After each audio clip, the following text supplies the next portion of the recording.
Баршаңызға сәлем. Осындай нағыз дәмді керемет болатын пловтың жасалу жолының қарапайым түрін сіздерге көрсетемін. Сондықтан да менің каналыма тіркеліп кетіңіздер. Ең алдыменен қызып тұрған майымызға пиязымызды салып, қызартып қуырып аламыз.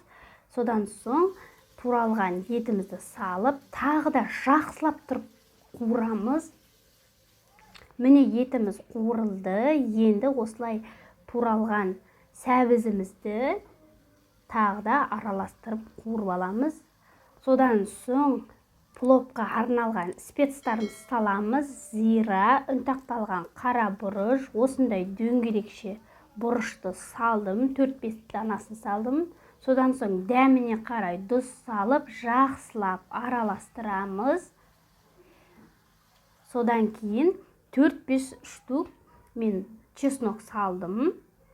Содан кейін жақсылап жуылған күрішімізді салып, ыстық суымызды қойып, күрішімізді осылай қасықтың көмегімен тегістеп жібереміз. Содан соң бұқтырып пісіріп бастаймыз.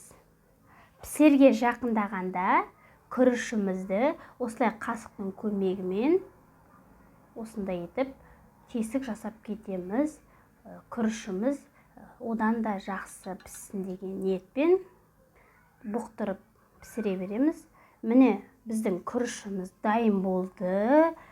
Қараңыздар, төгіліп, шашылып, бір-бірімен ешқандай да жабысып тұрған жоқ. Жақсы піскен.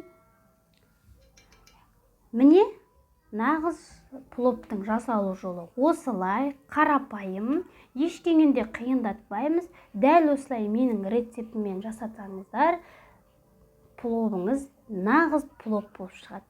Керемет, дәмі де күшті болады.